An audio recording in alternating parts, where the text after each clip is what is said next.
instead of it being, how skinny can I get? Instead, what if the conversation became more and more about how we change as human beings when we move, how we change as human beings when we tend to our own gardens, when we take care of ourselves. Welcome to the Women Inspired podcast, brought to you by Modern Well, a beautiful woman-centered collaborative workspace in Minneapolis, Minnesota.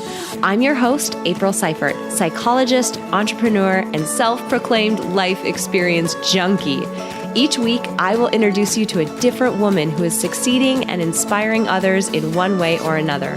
We'll dive into her story, her successes, failures, and the lessons she has learned along the way, all with the goal of inspiring you to listen to that inner voice who keeps reminding you that there is something you want to take action on. You are so much more capable and powerful than you give yourself credit for. Inside of you is a woman on fire. Let's let her out and see what happens. Here we go.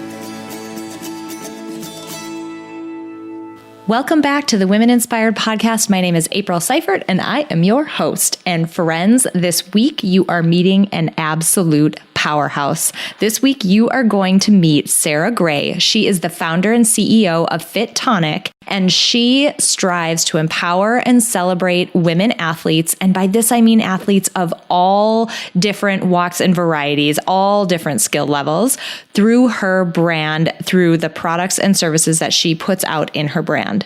Now, I knew when I scheduled a conversation with Sara that we would be talking all about empowering women to be more than just a small body, to be more than just a skinny person and try to strive for that beauty ideal that all of us know is out there. I knew we would talk about that. What I wasn't expecting, though, is for us to get into such an incredible conversation about lifestyle design, specifically about how incremental steps every single day can bring your life into alignment with the way that you want it to be. We had such an incredible conversation about that. And we started by talking about just Sara's backstory itself. She is so incredibly powerful to have come from where she came from and get to the point that she's at now.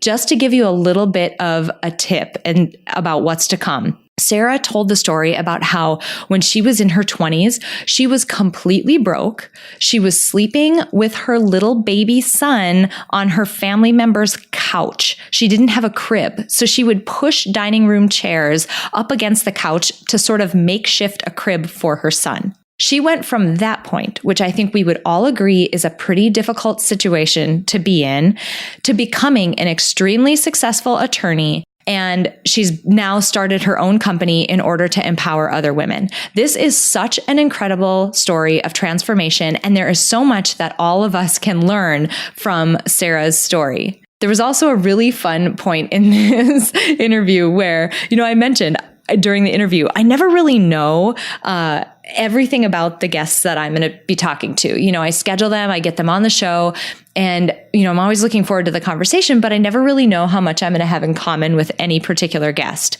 This was a hysterical conversation because, as it turns out, Sara does something that I also do that is a very unique and slightly weird thing. We discovered that both of us have sets of rules for living that we have written down and literally live by. So it's really funny at the moment that we discover that both of us have done this. And just as an added bonus, we each share some of the top ones that are on our list, and I'm really excited for you to hear them. So I'm so pumped for you all to meet Sara Grey. I can't wait for you to hear her backstory, and please pay attention to the incredible elements of lifestyle design that are inside her story. It's so incredibly powerful. It'll change your life. Sara, I am so excited that you're here to chat with us today. Thank you so much for joining us. Oh, thank you for having me. I'm so excited to be here. This is going to be a really fun interview because you and I have some synergies and some really neat places. So I'm excited where we're going to go today. But before we get to all of that awesomeness, let's get to know each other a little bit. Tell my audience a little bit about yourself. Oh my gosh, there's so many parts.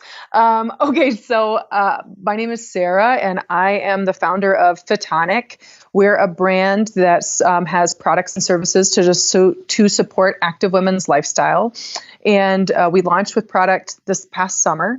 And it's just been a really beautiful journey. I'm absolutely loving every minute of it. I am also by day a lawyer. I've been a lawyer for 15 years. And so, the juggle is real. And then I'm a mom of 4 super rowdy sons, and life is full. I wear many hats. You're not busy at all. Right. You're just lounging. That's right. I've been in my pajamas for 3 weeks. No, I'm just kidding. Totally. Oh my goodness. That is completely full. That is a lot on your plate. So you mentioned FiTonic. Can you tell us a little bit about, you gave us kind of the high level of it, but tell us a little bit about what you're doing with that brand and what types of services and things you've launched. Yeah, I just love it. I just love it. When I'm a 3-decade athlete, and I felt like the world of supplements didn't see me. It felt like a lot of bodybuilding for men and body shaming or weight loss for women, and I couldn't find really effective products that saw me, were for me, were tailored to what I was interested in terms of health and wellness. And so I created them. I used to make these potions, and my husband would fall asleep on the couch waiting to get out the door in the morning. And I finally thought, well, maybe if I made this easier for me, it would be easier for other people too. So that was really the genesis of creating the products. But the genesis of the mission goes back so much further. And what I really wanted to do was to create a brand that helped support, high five, encourage women in their hustle. And so we just recently added fitness challenges to some of the services. And we launched our beta group in November, and it's been fabulous, and we're getting great feedback. So we'll do another one in January, starting, I think it's January 14th.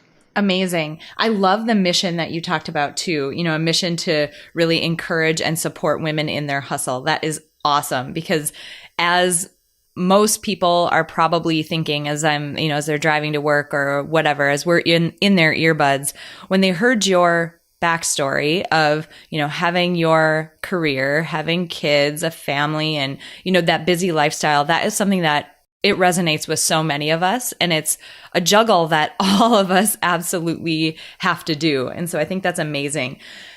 What is really cool though is you mentioned that you're a lawyer by day. Yeah. That is really surprising that you have this really full day job, yet you're doing this other, I don't even know if it's a side hustle. I mean, it feels like it's bigger than that, right? Like how did that come to be? How did you end up doing these 2 things, and how do you do that? Yeah, that's actually the question I get asked the most, but I'll answer the first 2 first.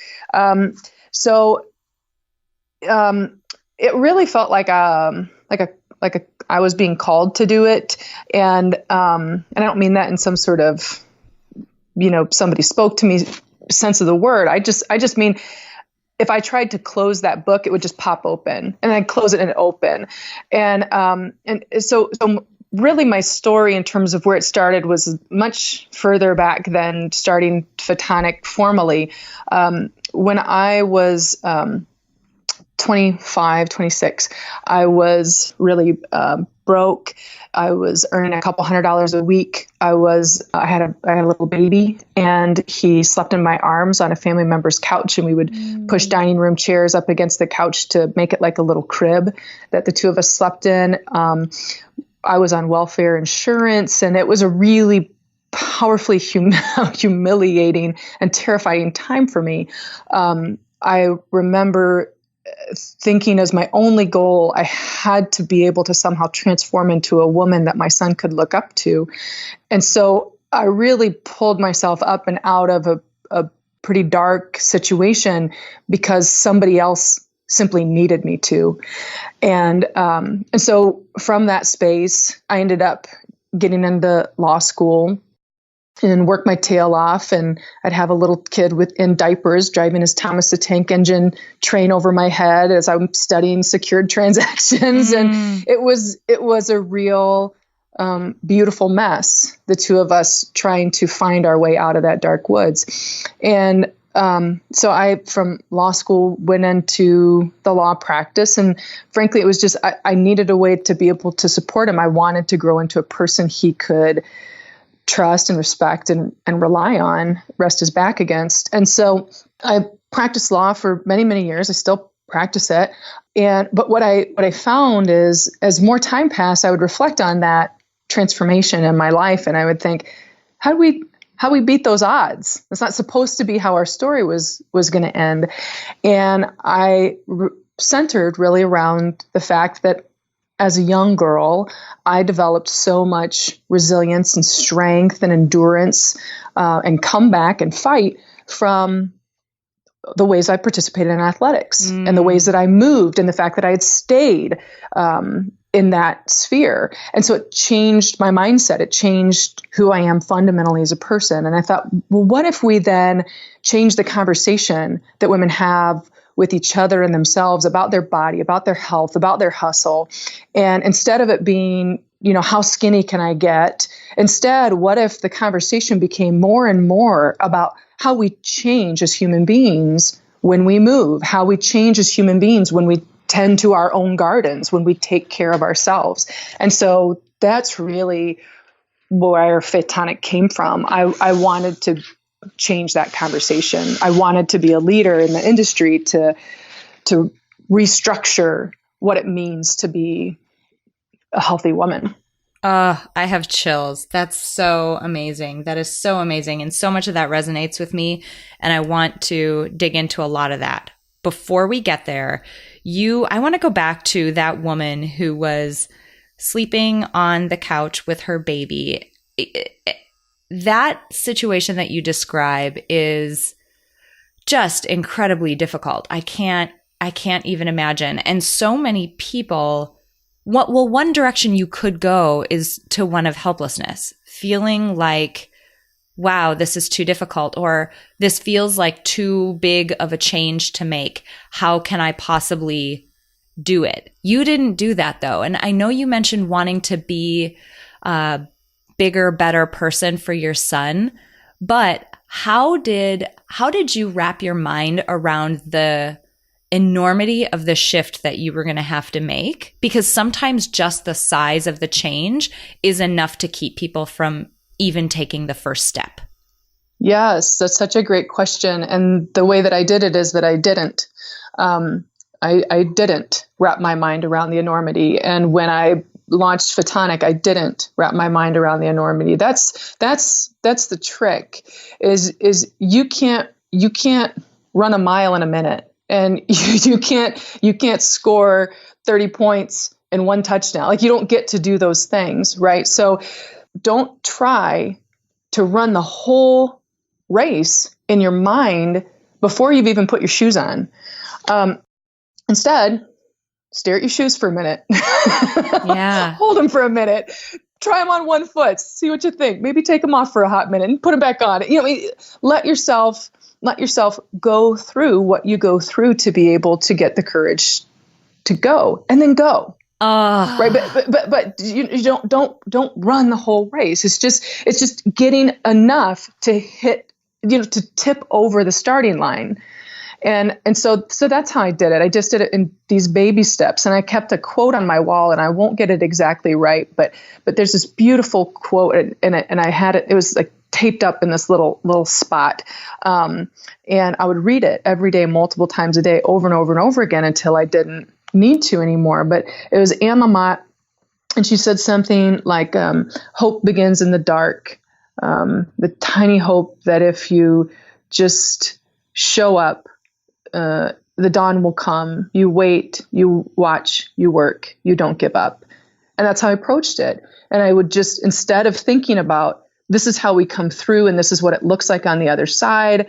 And I do believe in visualizing. I think there's a lot of value there.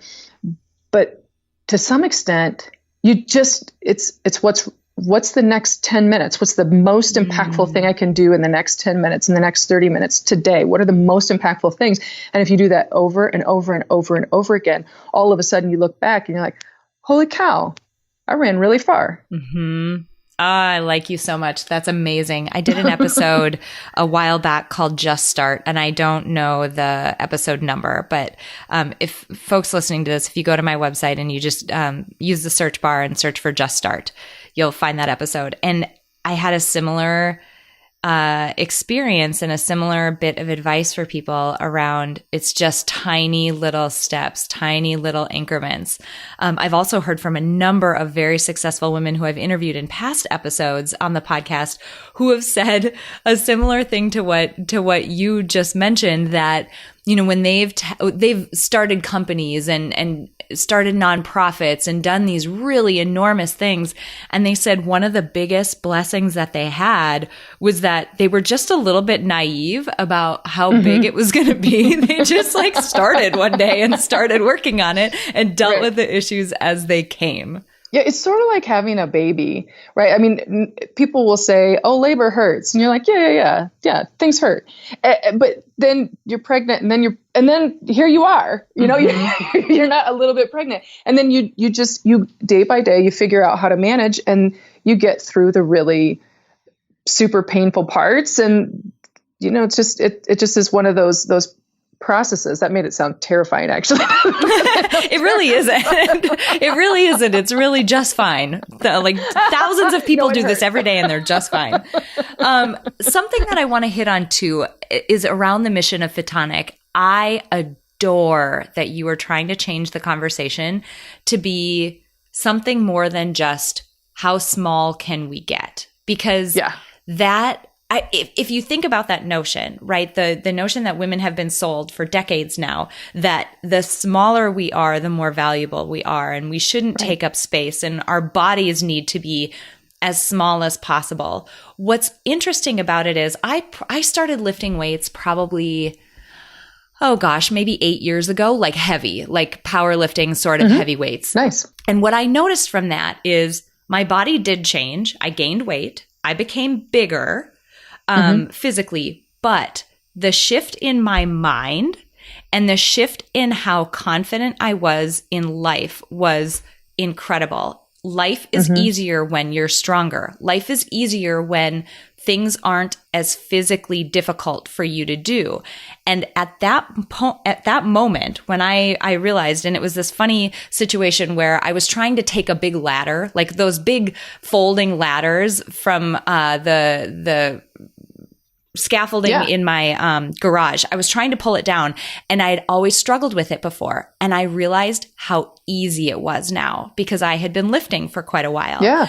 And at that moment, I got so angry for every woman who has been told to be small, eat less, don't lift weights because you'll get quote unquote bulky. And all we're telling women is to stay weak and stay in their little tiny place. And I got so furious. So I love that your mission is so much bigger than that. And it's so much more around empowerment. I love that. Oh yeah, it's good stuff. You know, I've got those 4 sons, and it's a hoot for me when we're in the gym and one of them will say, "Hey mom, can you show me how to do a pull-up?" And they're not asking their dad. And it's not that my husband's not, you know, an athletic person, and bless his heart, he's a gem, but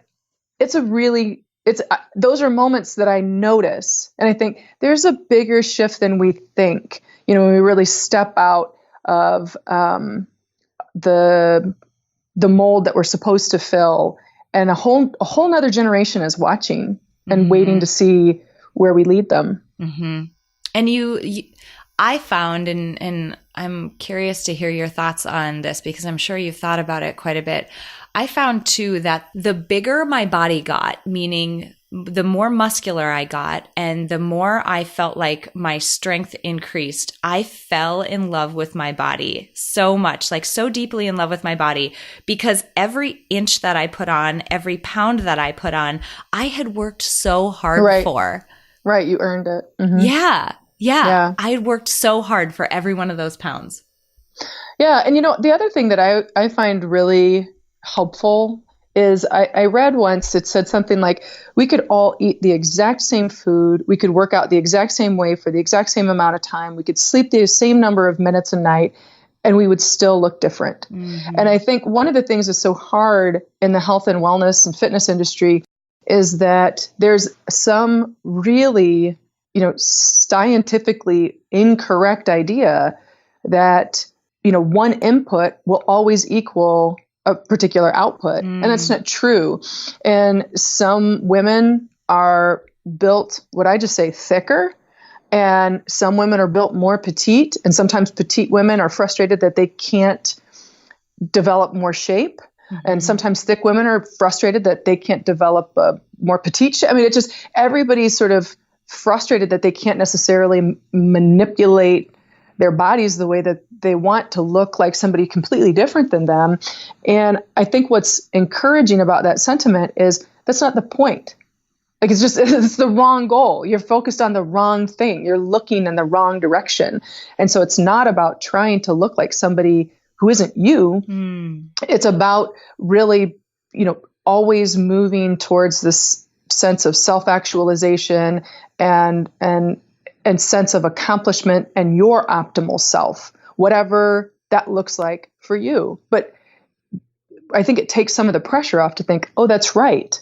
I could eat exactly what that other person eats, do exactly the same thing, and I'm still not going to look like them. So then what's my real goal here? Let's change shift the focus. Right. And that's something that I think that people don't think about intentionally enough or think hard enough about. I love the concept of human-centered design. So human-centered design is this process that created some of the most, widely used and widely loved products that we have today. So smartphones and the Tesla and the Instant Pot and like things that people are just fanatical about. This human-centered design approach was what was used to create them. And what's neat about it is that from the approach of like designing a product, you think about who are the people who are going to use this product? What are their goals? What are they trying to get done? What do they need the product to do for them? And then you design the product to help them achieve those things. What's interesting about it is that, you're looking at a very human-centered design approach to health and wellness. Like you, single person, what is your goal? You're the human who matters when it comes to your own health. What is your goal? Like, what do you uniquely want to get out of this? And I love that it's such a nuanced and individual situation. Yeah. If I, Sarah, need to be a size 2 to like my body, I will always hate my body. But if I recognize, what my body is, hey, if you ever have your car in a ditch, you just call me. I am strong as a horse, right? And my body reflects it. I mean, I was built thick, but I'm very, very muscular and strong. And so, but once I let go of the need to look like somebody I'm not and said, okay, well, what are the things about my physique that, I can, kind of tweak in different ways? Like you were saying with powerlifting, I'm like you. I really started to appreciate my body in a different way than I ever had or could have before, because I started looking at my body instead of somebody else's. Yeah. Yeah. Where do you think that comes from? This, and obviously like there's obvious places to point at, the media and that type of thing around trying to become this ideal. But there's something even broader than that amongst women where we do look to other people to set whatever the goal is that we want to achieve. We look to other people as though, somehow because they look like that, they've completely got their shit together and like their life is so perfect and wonderful. Where do you feel like that comes from? Do you have any thoughts on that? Like how? I've got more thoughts on it than you want. Yeah, because here's the thing is I actually did a lot of research on this. I have been speaking at different events, and so I was doing some research because I really wanted to consider how women show up for each other. And so, and I hope that we talk about that in more depth later. So I'll save some of it. But one of the things that I found in research is like this is real, almost like lizard brain kind of stuff here when you look at biology and mate selection and things like that. But it's so interesting, some of the research that they find that you will actually like they would test women's testosterone levels, and if a certain type of woman came into the room, their levels would increase, meaning it was almost this sense of threat from that woman, and they had research that showed all the different ways that female groups would isolate a woman that they saw as being threatening to their, mating options. And I don't mean that any of them were being asked on a questionnaire, do they threaten your options? Yeah. But they showed all these different ways. Then if you look at the research and you'd say, oh yeah, like that happens in middle schools all over the place. And that's because that's sort of historically how it came to be, based on just fundamental biology and mate selection stuff. But then also when women weren't allowed to own property and all these kind of things, it left women to devise systems that created a lot of sort of almost passive aggressive, figuring out how to create their hierarchy. And it's something that I think we have to be really cognizant of so that we can stop. Right. Yeah. It's one of those, it's really, really just an absolutely essential element for women to collectively say, yeah, we get that we do that. Like, we need to self-reflect, be honest, and then figure out how we call our own selves on it, and how we, gently and lovingly call our peers on it and say, we got to do better by each other. And that also, so that's not just of service to other women that we meet, but it's to service of ourselves, to be able to let go of some of that comparison and jealousy that we often feel with other women. And the thing I love to say is, another woman's success is not a barrier to my own. Mm-hmm. And we need to really just live that, embrace that, and recognize it all the time when we feel ourselves holding back from cheering on other women or feeling jealous of other women. Her success is not a barrier to my own. And high five that person for all the things that they're doing. But yeah, I think when you shift in that mindset, it really does help put that sense of comparison or jealousy into perspective. Yeah. And that word, that J word, that jealousy word, right? We're so quick to say, oh, no, I'm not jealous of that person. But that self-awareness and complete and utter honesty, not with anybody else. I don't care what you tell anybody else, but in your own mind, like in your own head, at least tell yourself the complete truth. It's okay. Everyone feels jealous sometimes. Yep, it's not anything to be ashamed of, but by being aware of the fact that it's happening and being honest with yourself about the fact that it's happening, you automatically put yourself in such a more intentional headspace to be able to think about how you want to interact with that person and how you want to move forward. And I'd love for you to talk about that a little bit. You mentioned being passionate about how women should show up for each other and how we should interact in a better way. I'd love for you to talk a little bit more about that. Sure. So,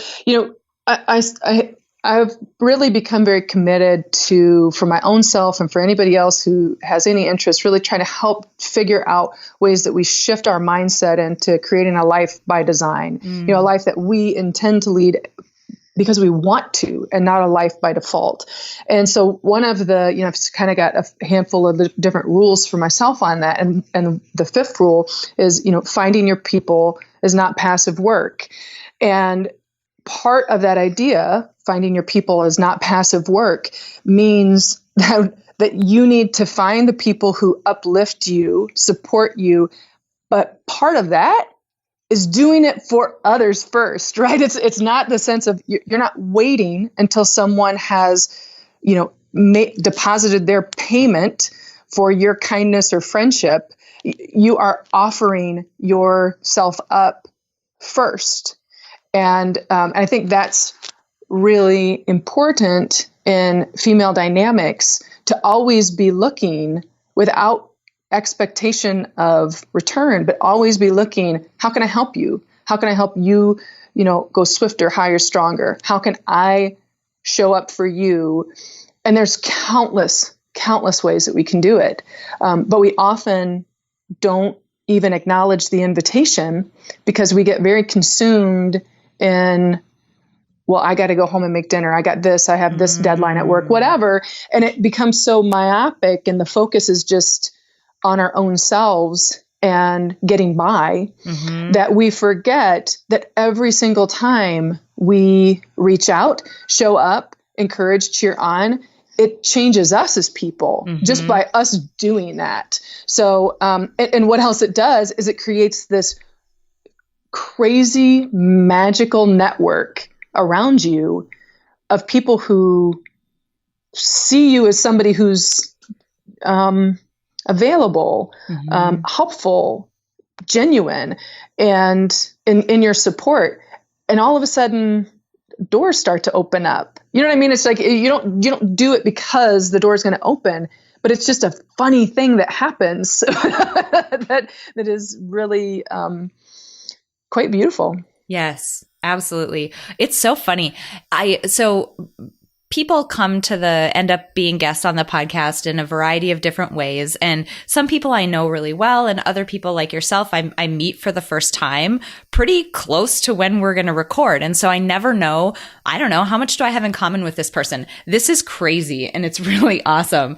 I love that you said you have a set of rules for yourself about how you design your own life and how you think about that concept. I'm literally looking at my phone right now and my set of rules that I read on a not necessarily daily basis, but man, it is really, it's a really common thing for me to pull this out and read it. So it's funny that I've just met another person who has this set of rules about how they live their life in a more designed and less default sort of way.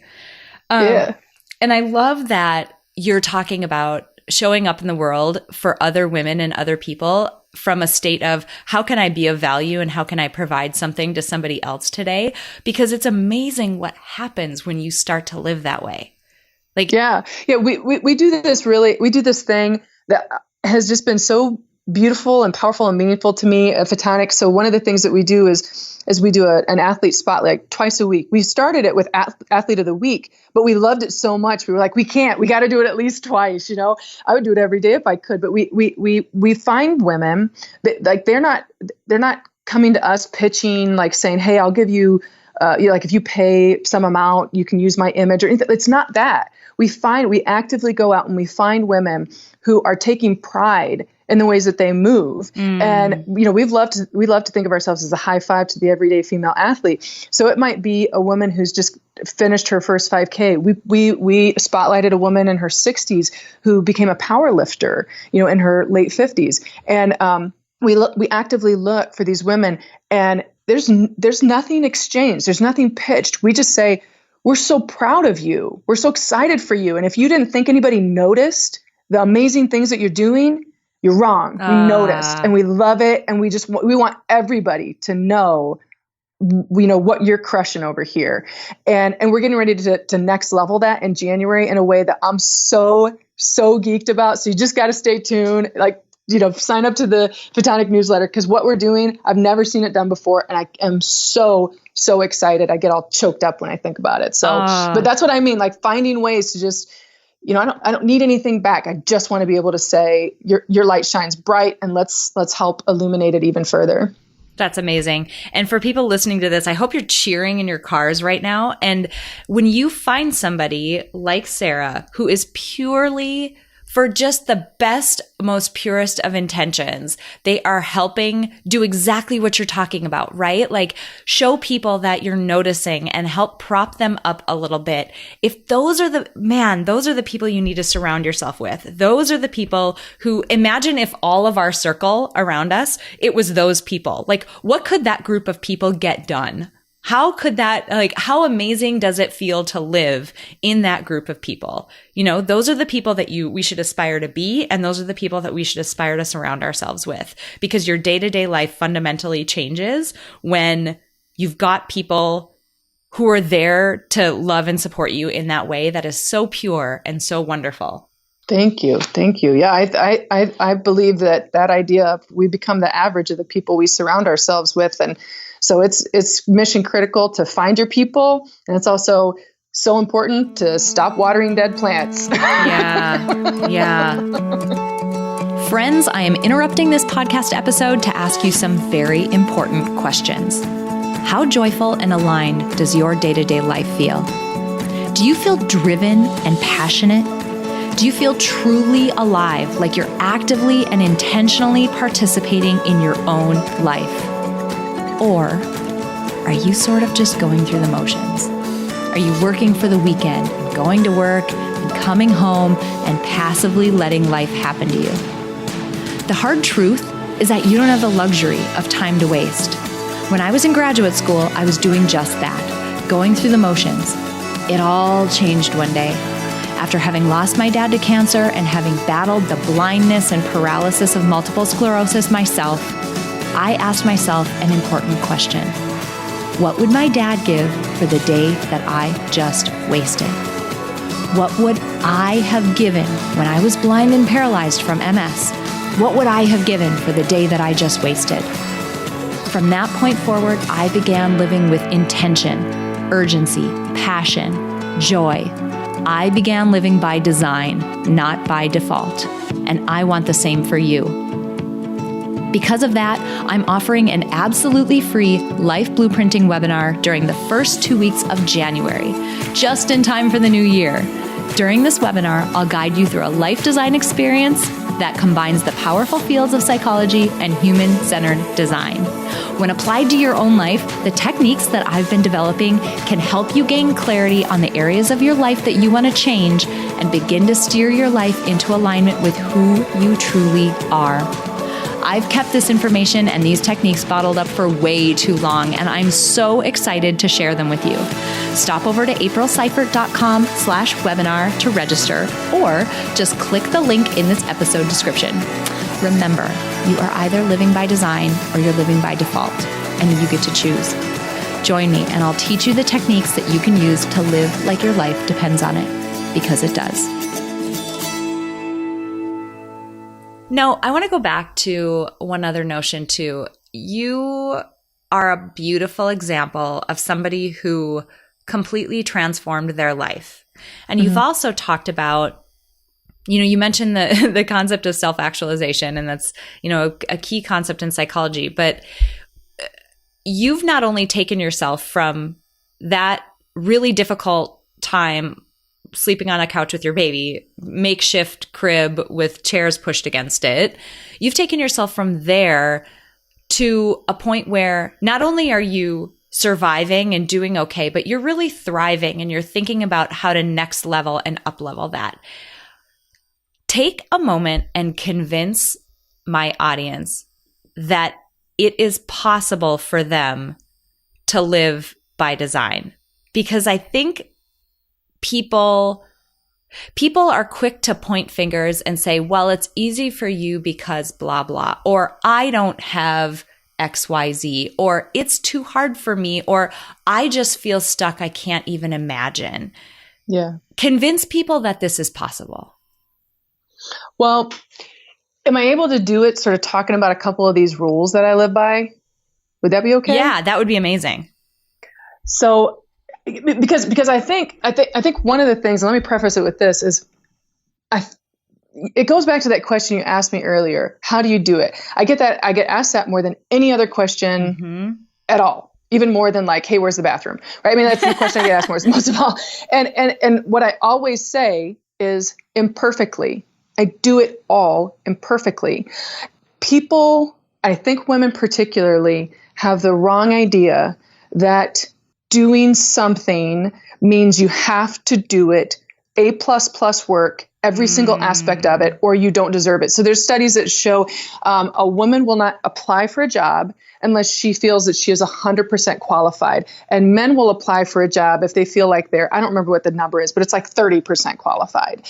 And so, and that's not anything to disparage on men or women. It's just to show mindset is, for many, many women, they won't give themselves permission to consider what their lives might look like unless they feel 100% confident that they can do that.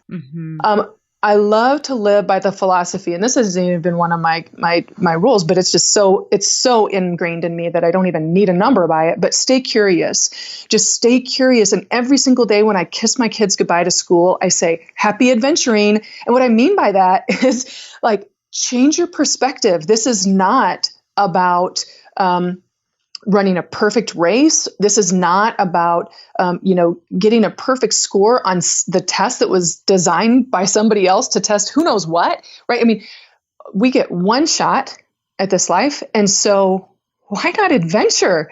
Why not figure out, a way that would be the most rewarding way for you?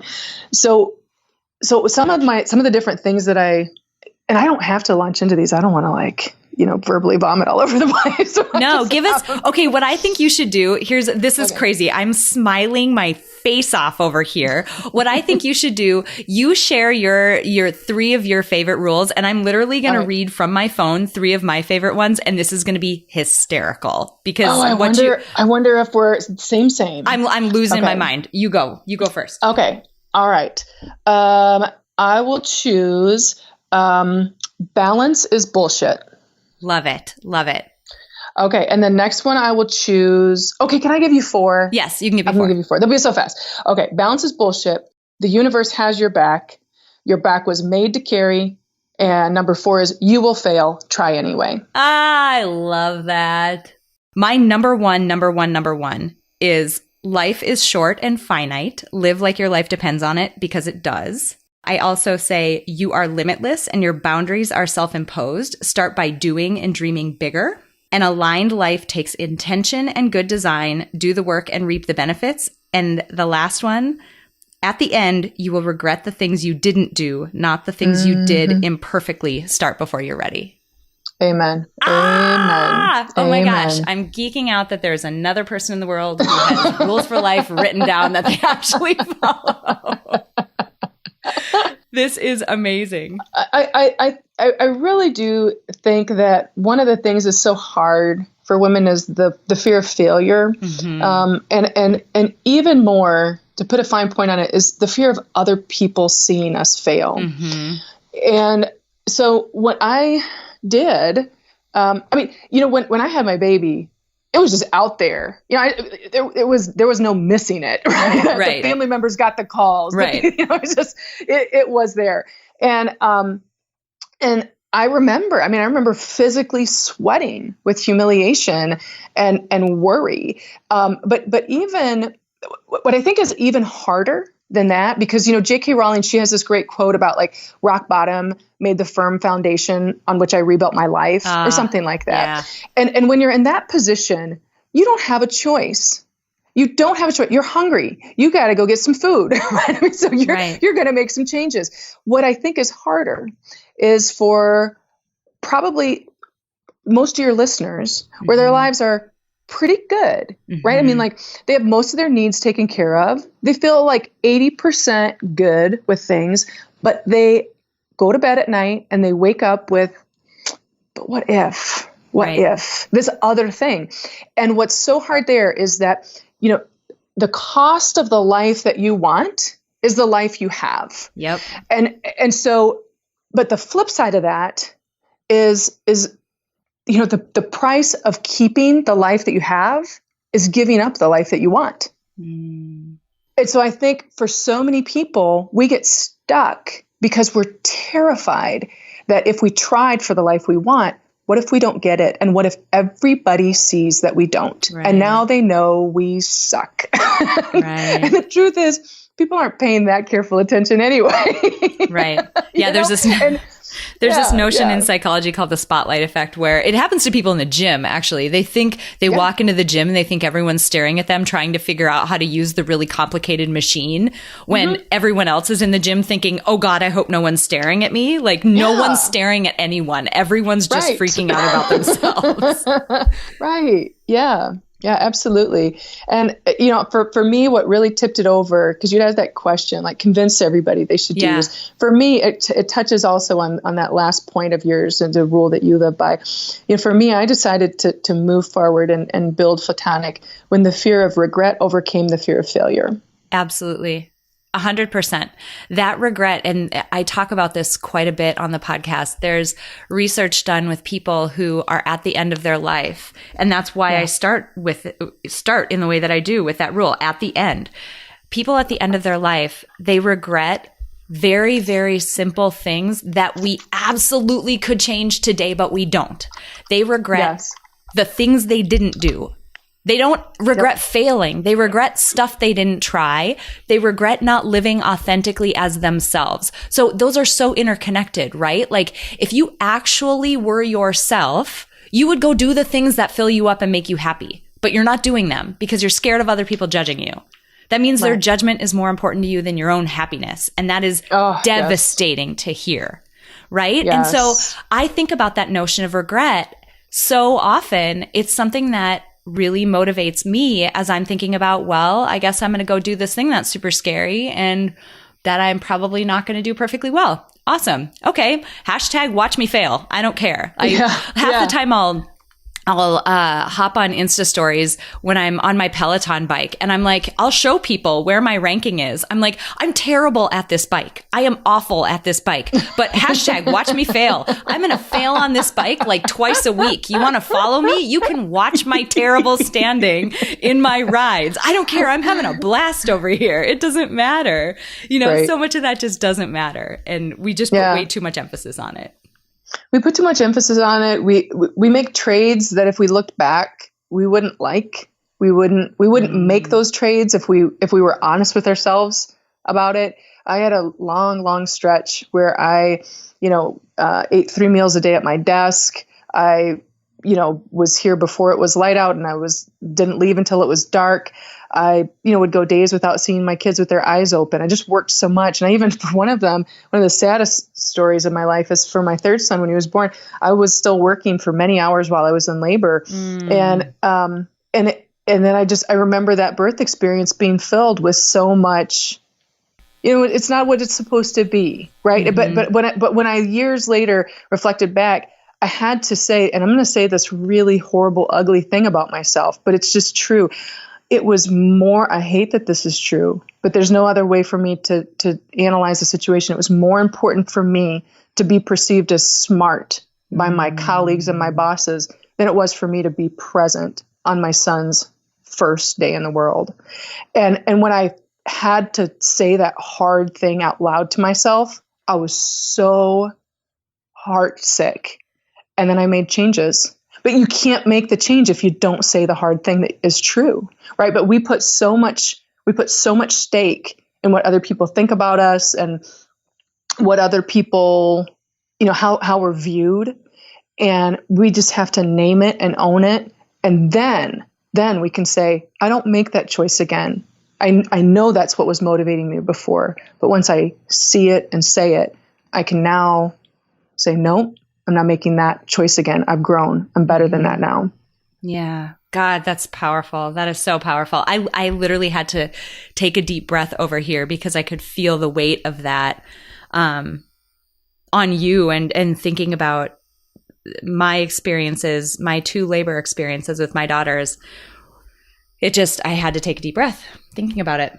It's hard. Yeah. Hard. It is. It is. And for folks who have heard my backstory, I told my backstory in episode 39 of the podcast, but my dad passed away when I was 11. I watched him deal with colon cancer for 5 years. After he passed away, I ended up getting sick and after a long process diagnosed with MS and just dealt with all the ups and downs that come with that condition and all of that. And my wake up moment was in graduate school. I was sitting at my desk writing a paper and there were a million things that I wanted to do, that I wanted to try. I wanted to try running a marathon, but I knew I couldn't do it. I was certain that I wouldn't be able to do it. BTW, I've ran multiple marathons now. So you can do the things you think are impossible. It's fine. But I was sitting at that desk and I looked around at all these research papers and I was thinking about all these things that I wish I could do if, but other people were going to laugh at me and think that I wasn't doing it well. And it popped into my head. And this was the hard thing for me to think about. I thought, what would my dad, who's not here anymore, who doesn't have the benefit of today, right? What would my dad give for the day that I just wasted today? Like, I didn't go do the things that I wanted to do. And thinking back to myself, when I was blind and paralyzed and all of the stuff that came with my early MS years, what would I at that time have given for the chance that I have today that I'm absolutely wasting? And that was it. Like, it was done. I'm like, I'm going to go try this and I'm going to take these little baby steps and I'm not going to think about the whole marathon. I'm going to think about running a mile first and move from there. Mm-hmm. Yeah. Yeah. Beautiful. That's beautiful. I love this. I literally could talk to you for another hour, but we are really, really at the end of our time, and this could really go off the rails. So before I let you go, I know people are absolutely going to be in love with you and want to know where they can find out more information about you and about FiTonic and how they can, start getting involved with this amazing mission that you have out there. So can you help people find you online or wherever it is that you would like them to find you? Oh, yeah. So our website is FiTonicBody.com, and you can find us on social with those handles as well, FiTonic Body. And then we also have a podcast. We air three times a week called Power the Hustle. I host that, and each segment is different. And then we've got, like I said, our challenge is starting in January. And if you join that challenge, then you'll see so much of me. Way more than you probably want. I love it. I love it. Well, I highly encourage people to head over to FiTonicBody.com, check it out, learn more about Sara and this amazing mission that you're on. This has just been wonderful and so exciting to hear everything that you've built, and also just hear that backstory and that passion behind it. That's even more exciting to me, to learn about what it is that truly fuels people and the drive and where that comes from. And you absolutely can feel it with you. It has just been wonderful getting to know you. Thanks for being on. Oh, thank you so much. I've loved this time with you. Friends, I so hope you enjoyed that interview with Sara Grey, the founder of FiTonic. Do you see what I mean? She is a total powerhouse. All right. Before I get into all of the stuff that I want to recap from her conversation, because there's some things that I want to talk about here. Holy cow. I want to mention that this episode is sponsored by my absolutely free upcoming webinar focused on life blueprinting. I am so excited to guide you through this incredibly powerful tool where you can start to take stock of some major areas within your life and find the areas that are causing you friction.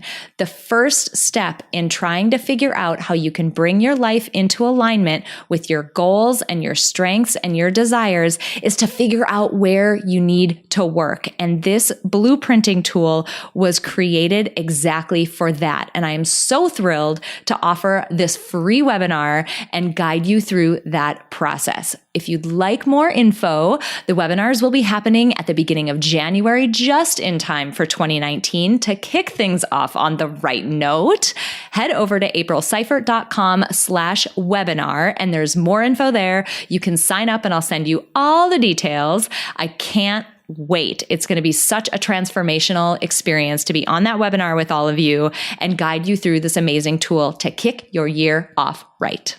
Okay, few things that I want to talk about. There are so many things that I want to talk about from this interview, but I'm going to limit it to just 3. Number 1, I about fell off my chair when Sara said the sentence, "You can't run a mile in a minute." Think about the life transformation that she went through, right? She was sleeping on her family's couch with her infant baby son. She went from that point, having no money, being completely broke, to being an incredibly successful attorney with this entrepreneurial venture on the side. That is a massive transformation. And I loved the answer to her question when I asked her, how did you make such a big transformation? Because we all know, right? We've all had that big goal. It can seem overwhelming. Maybe you've had a lot of like a big health change that you've wanted to make. Maybe it's a big career change that you've wanted to make. Maybe you want to go back to school. Whatever that really big goal is, it can, just the size of it can completely stop you in your tracks. And so I loved Sara's ideas about how to move forward, even when things are incredibly difficult and incredibly huge. She's like, just don't look at the big part. Just don't look at the full thing. Just look at the couple things in front of you. And my heart just bursted because you know how many times I've talked about that, right? Like tiny steps day after day. Only look at what you need to do next. Don't worry about The 15th step from here, worry about the first step. And by the time you get to step 14 and you're finishing that one up, step 15 will illuminate and it will be so much easier and so much clearer. And I just adored that we got into that conversation, particularly after Sara shared the massive transformation that she went through in her own life, because wow, that was a huge, huge undertaking for her. So please, please, please focus just on that next little step. In Sara's words, you cannot run a mile in a minute. Number 2, I loved that she talked about 2 notions kind of interplay together. This notion of other people's judgment. So yes, we're afraid that we might fail, but we're more afraid of what other people will think of us if we fail, right? What would you do if you knew no one would judge you? We all would have a lot more fun. That's for dang sure. But other people's judgment is something that can constrain our behavior so often. And on the flip side of that coin, we had this amazing discussion about how we show up for other people. Now, what if, in that famous quote, you are the change you want to see in the world? What if you, because it's only your behavior you can control, that's it. What if you take radical responsibility for your behavior, for how you show up in the world, for the bit of all of this that you are responsible for?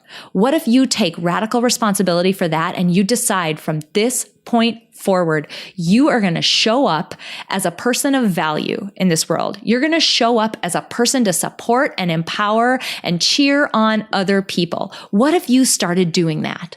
How much good juju are you putting out into the world? That would be incredible, right? And not only that, but you are starting to model the type of person that you want other people to be. You're starting to model the way that you want other people to treat you. Please try it and watch your life change. And the last thing that I want to talk about, it was so cool. I was freaking out when Sara talked about how ultimately, the tipping point, the big domino that fell over, was the point at which she realized her regret for not doing something was a lot bigger than the fear that she might not do it perfectly, right? So at some point, regret becomes bigger than fear. And that's when you know you can move forward. And it was so fun to geek out with her about the fact that we both have these life rules. And I'm literally holding my phone right now, looking at mine as I'm recording this outro. But I want to read again one of the last life rules that I have on my list. And it is, at the end, you will regret the things you didn't do, not the things you did imperfectly. Start before you're ready. You don't have to do everything perfectly. You absolutely don't. It almost never happens that way, in fact. But don't live your life with regret. Don't get to that end point that we talked about. People at the end of their lives regretting the things that they didn't do. Don't get to that point when you have the option right now to change things. I think about my dad so many times. He doesn't have the benefit of the day that I had today. And are there things that I'm doing that are making sure that I don't end up at the end of my own life regretting them, regretting that I didn't do something? So I encourage all of you to think about what that list of things are for you. That list of things that you're a little bit afraid of and afraid that other people might judge you for. Do them anyway, even if you're not great at them. And heck, you want to really giggle at something? Go get the Peloton app and follow me on it. I'm April_Lee, April_Leigh. #WatchMeFail. I will be terrible on every ride because I am not good at endurance events or at endurance sports, but they are so fun and I love them so much. So if you need some inspiration to keep going in spite of not being able to do something perfectly, come and watch me on the Peloton app. I am happy to show you how to fail and have a dang good time at it.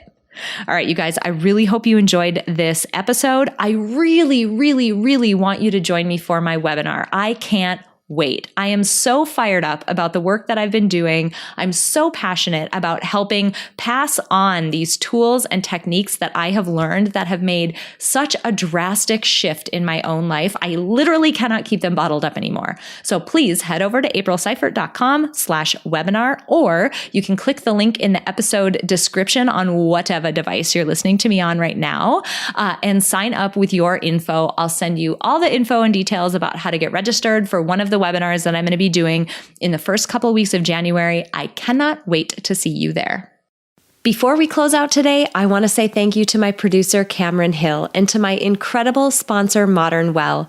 If you want to learn more about how you can reach your goals in a one-of-a-kind work-life community, visit www.modernwell.co. If you enjoyed this episode, please share it with someone else who might benefit from this inspiring message. And if you have a moment, click the link in the episode description to leave me a rating and a review on iTunes. It would mean so much to me. Finally, I want to remind you that it is absolutely possible to live a happy, fulfilling life, even in spite of all of the chaos and demands we all experience. Sign up at aprilseifert.com to gain access to tools that will help you do just that.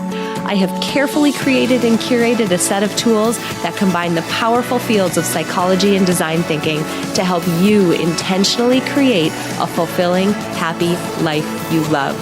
Thank you so much for joining me this week, and until next week, stay inspired.